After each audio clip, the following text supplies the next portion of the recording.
ಬೆಳಗ್ಗೆ 8 ಗಂಟೆ ಸುಮಾರಿಗೆ ಏನು ನೈಸ್ ರಸ್ತೆಯ ಮಾದವಾರದ ಏನು BIC ಗ್ರೌಂಡ್ ಇದೆ. ಈ ಒಂದು ಗ್ರೌಂಡ್ನಲ್ಲಿ ಬೆಳಗ್ಗೆ ಏನು ಕ್ರಿಕೆಟ್ ಆಡೋಂಥ ಯುವಕರು ಬಂದಿದ್ದರು. ಆ ಕ್ರಿಕೆಟ್ ಆಡೋಂಥ ಒಂದು ಸಮಯದಲ್ಲಿ ಈ ಒಂದು ಗ್ರೌಂಡ್ನ ಪರಿಶೀಲನೆ ವೇಳೆ ಒಂದು 30 ವರ್ಷದ ರವಿ ಅನ್ನೋನು ಏನು ಧಾರವಾಡ ಮೂಲದ ಒಂದು ಮೃತದೇಹ ಸಿಕ್ಕಿರೋಂಥದ್ದು ನಾವು ನೋಡ್ಬೋದು. ಈಗ ಇದೊಂದು ಏನು ನೈಸ್ ರಸ್ತೆಯ ಒಂದು BICಯ ಗ್ರೌಂಡು ಪಕ್ಕದಲ್ಲೇ ಒಂದು ನೈಸ್ ರಸ್ತೆ ಆದೋಗಿದೆ. ದಿನನಿತ್ಯ ಸಾವಿರಾರು ಗಾಡಿಗಳು ಹೋಗೋವಂಥದ್ದು. ಇದೇ ಒಂದು ರಸ್ತೆಯ ಪಕ್ಕದಲ್ಲಿ 30 ವರ್ಷದ ಏನು ರವಿ ಅಂತ ಧಾರವಾಡ ಮೂಲದ ಏನು ನಾವು ಇವಾಗ ದೃಶ್ಯದಲ್ಲಿ ನೋಡ್ಬೋದು. ಇಲ್ಲಿಗೆ ಕರ್ಕೊಂಬಂದು ತಲೆ ಮೇಲೆ ಕಲ್ಲೆತ್ತಾಕಿ ಏನೋ ಆ ದೇಹದ ಮೇಲೆ ಬೆಂಕಿ ಹೆಚ್ಚಿ ಹೋಗಿರೋಂಥದ್ದು. ಈಗ ಸ್ಥಳಕ್ಕೆ ಏನೋ ಬೆಂಗಳೂರು ಗ್ರಾಮಾಂತರ ಜಿಲ್ಲೆ SP DYSP ಮತ್ತು ಮದನಾಯಕನಹಳ್ಳಿ ಪೊಲೀಸರು ಸ್ಥಳಕ್ಕೆ ಬಂದು ಪರಿಶೀಲನೆ ಮಾಡಿ ಈಗ ಈ ಒಂದು ಮೃತದೇಹವನ್ನು ಮರಣೋತ್ತರ ಪರೀಕ್ಷೆಗಾಗಿ ಏನು ಬೆಂಗಳೂರಿನ ವಿಕ್ಟೋರಿಯಾ ಆಸ್ಪತ್ರೆಗೆ ಸಾಗಿಸಲು ಸಕಲವಾಗಿ ಎಲ್ಲ ಆಂಬುಲೆನ್ಸಲ್ಲೆಲ್ಲ ನಿಂತ್ಕೊಂಡು ರೆಡಿ ಇಟ್ಕೊಂಡಿರೋಂಥದ್ದು. ಸದ್ಯ ಏನೋ ಈ ಒಂದು ಏನು ಕೊಲೆಯಾಗಿದ್ದಾನೆ 30 ವರ್ಷದ ರವಿ ಧಾರವಾಡ ಮೂಲದವನು, ಈತ ಬೆಂಗಳೂರಿನಲ್ಲಿ ಎಲ್ಲೋ ಒಂದು ಕಡೆ ಎಗ್ ರೈಸ್ ಅಂಗಡಿಯಲ್ಲಿ ಕೆಲಸ ಮಾಡ್ತಿದ್ದ ಅಂತ ಹೇಳಿ ಏನು ಅವರ ಕಡೆಯವರು ಒಬ್ಬರು ಬಂದಿದ್ದಾರೆ. ಇವಾಗ ಅವರ ಸೋದರ ಮಾವ ಅಂತ ಅವರು ಹೇಳೋ ಪ್ರಕಾರ ಎಲ್ಲಿ ಕೆಲಸ ಮಾಡ್ತಿದ್ದ ಗೊತ್ತಿಲ್ಲ. ಕಳೆದ 2 ತಿಂಗಳ ಹಿಂದೆಯಷ್ಟೇ ಬೆಂಗಳೂರಿಗೆ ಬಂದು ಎಗ್ ರೈಸ್ ಅಂಗಡಿಯಲ್ಲಿ ಎಗ್ ರೈಸ್ ತಯಾರು ಮಾಡ್ತಿದ್ದ. ಆದರೆ ಈಗ ನೀವು ಏನು ಪೊಲೀಸರು ನೀವು ಕಾಲ್ ಮಾಡಿದಾಗ ಅಷ್ಟೇ ನಮಗೆ ಈ ಒಂದು ವ್ಯಕ್ತಿಯ ಏನು ಗುರುತು ಪತ್ತೆ ಆಗಿರೋಂಥದ್ದು. ಹಾಗಾಗಿ ಪೊಲೀಸರು ಏನು ನಮ್ಮ ಮೃತ ರವಿ ಇದ್ದಾನೆ ಅವನ ಕುಟುಂಬಕ್ಕೆ ಮತ್ತು ಅವನ ಇದಕ್ಕೆ ಸಾವಿಗೆ ನ್ಯಾಯ ಕೊಡಿಸ್ಬೇಕು ಅಂತ ಹೇಳಿ ಒತ್ತಾಯ ಮಾಡ್ತಾ ಇರೋಂಥದ್ದು. ಇಲ್ಲಿ ಪೊಲೀಸ್ ಸ್ಟೇಷನ್ ಲಿಮಿಟ್ಸಲ್ಲಿ ಒಂದು ಅಪರಿಚಿತ ಶವ ಪತ್ತೆಯಾಗಿದೆ BIC ಆಪೋಸಿಟ್ ಗ್ರೌಂಡಲ್ಲಿ. ಅದು ನೋಡಿದ್ರೆ ಯಾರೋ ತಲೆ ಮೇಲೆ ಕಲ್ಲಾಕಿ ಸ್ವಲ್ಪ ಪೆಟ್ರೋಲು ಡೀಸೆಲ್ ಏನು ಹಾಕಿ ಬರ್ನ್ ಮಾಡಿದ್ದಾರೆ.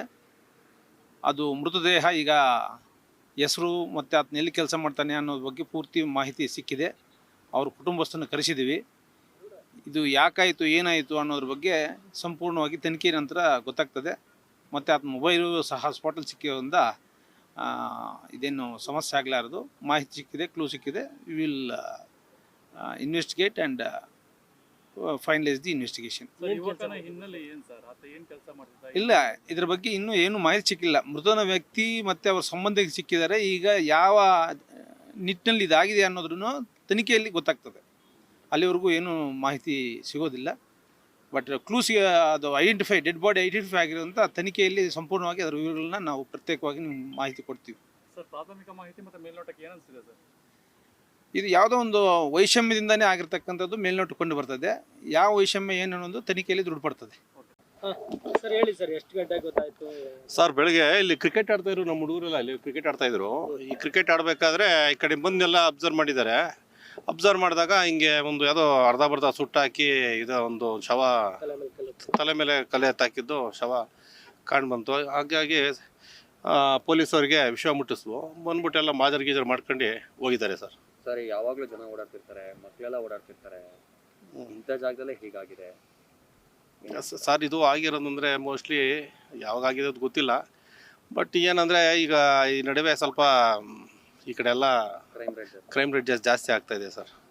ಪೊಲೀಸರು ಭಯನೇ ಇಲ್ದಂಗೆ ಹೋಗಿದ್ಯಾ? ಯಾಕಂದ್ರೆ ಹೈವೇ ಇದೆ ಪಕ್ಕದಲ್ಲಿ. ಅದೇ ಸರ್, ಈಗ ಹೈವೇ ಅಂದರೆ ಎಲ್ಲಿಂದ ಧಾರವಾಡ ಈ ಕಡೆ ಬಿಜಾಪುರ ಈ ಕಡೆ ಎಲ್ಲ ಗಾಡಿಗಳು ಬರ್ತಾರೆ. ತಂದು ಏನಾರ ಮಾಡ್ಬಿಡಾಕೆ ಹೋಗ್ತಾರೆ. ನಮ್ಮ ಕಡೆ ಈಗ ಸರೌಂಡಿಂಗಲ್ಲಿ ಅಷ್ಟೊಂದು ಇದಿಲ್ಲ. ಡಿಪಾರ್ಟ್ಮೆಂಟ್ ಅಷ್ಟೊಂದು ತುಂಬ ಶಿಸ್ಟಾಗಿದೆ ಇಲ್ಲಿ. ಆ ಥರ ಇಲ್ಲ sir. Murthy, Nelamangala, guarantee news. Guarantee news, ಸುದ್ದಿ ಖಚಿತ, ನ್ಯಾಯ ನಿಶ್ಚಿತ.